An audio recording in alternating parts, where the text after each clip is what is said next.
1775, the American Revolutionary War began as the American colonies sought to detach from England and its oppressive monarchy.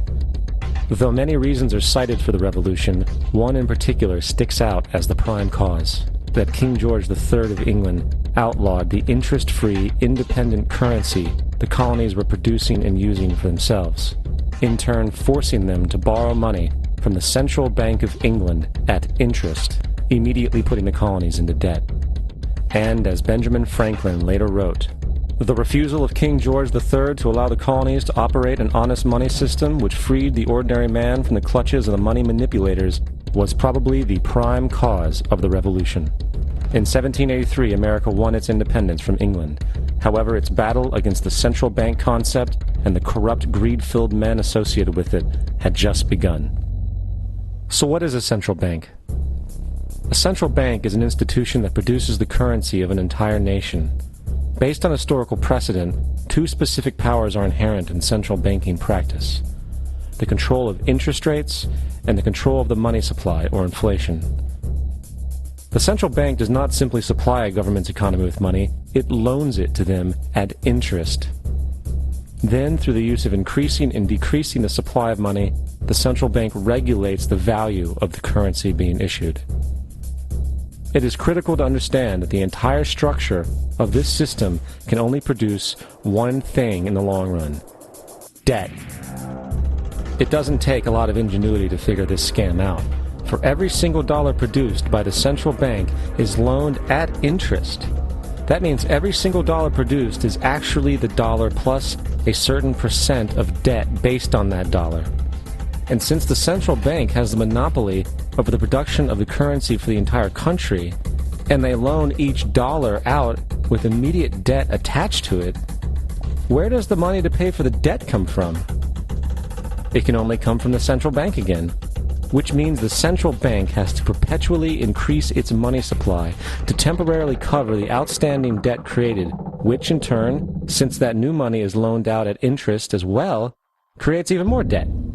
The end result of this system without fail is slavery, for it is impossible for the government and thus the public to ever come out of the self-generating debt.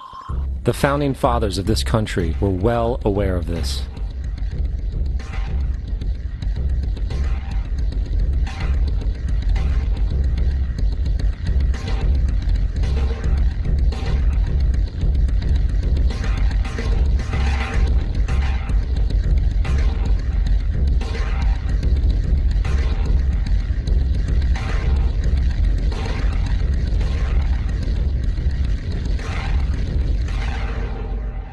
By the early 20th century, the U.S. had already implemented and removed a few central banking systems, which were swindled into place by ruthless banking interests. At this time, the dominant families in the banking and business world were the Rockefellers, the Morgans, the Warburgs, the Rothschilds. And in the early 1900s, they sought to push, once again, legislation to create another central bank. However, they knew the government and public were very weary of such an institution, so they needed to create an incident to affect public opinion. So, J.P. Morgan, publicly considered a financial luminary at the time, exploited his mass influence by publishing rumors that a prominent bank in New York was insolvent or bankrupt. Morgan knew this would cause mass hysteria, which would affect other banks as well. And it did.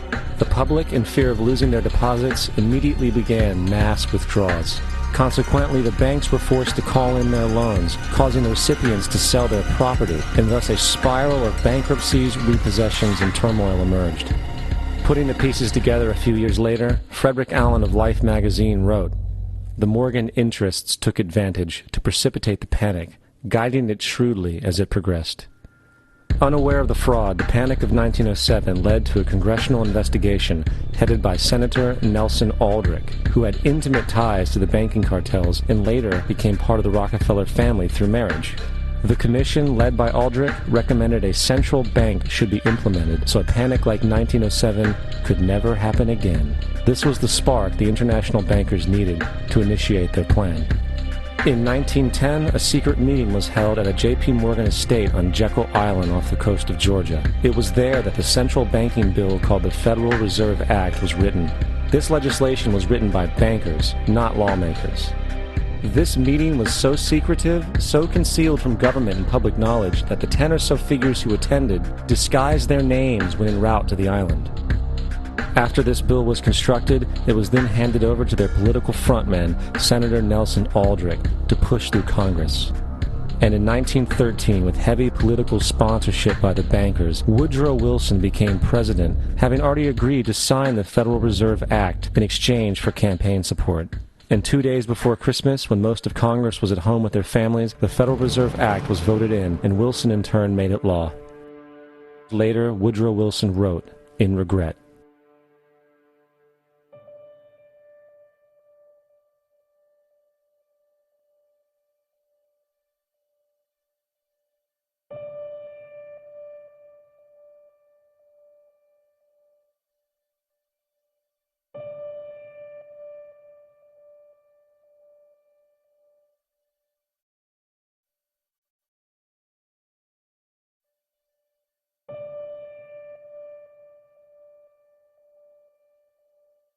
Congressman Louis McFadden also expressed the truth after the passage of the bill.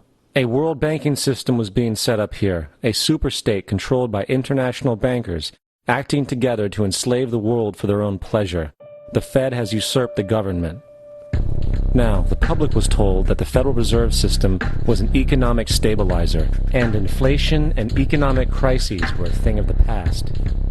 Well, as history has shown, nothing is further from the truth. The fact is, the international bankers now had a streamlined machine to expand their personal ambitions. It's alive! It's alive! It's alive! For example, from 1914 to 1919, the Fed increased the money supply by nearly 100%, resulting in extensive loans to small banks and the public.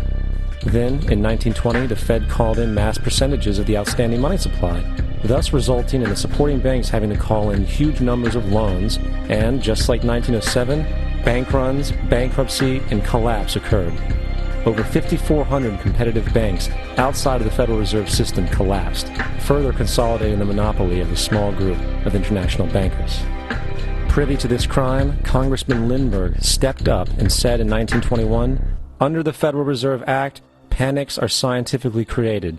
The present panic is the first scientifically created one, worked out as we figure a mathematical equation." However, the panic of 1920 was just a warm-up. From 1921 to 1929, the Fed again increased the money supply, resulting once again in extensive loans to the public and banks. There was also a fairly new type of loan called a margin loan in the stock market. Very simply, the margin loan allowed an investor to put down only 10% of a stock's price, with the other 90% being loaned through the broker. In other words, a person could own $1,000 worth of stock with only $100 down. This method was very popular in the roaring 1920s, as everyone seemed to be making money in the market. However, there was a catch to this loan. It could be called in at any time and had to be paid within 24 hours. This is termed a margin call, and the typical result of a margin call is the selling of the stock purchased with the loan.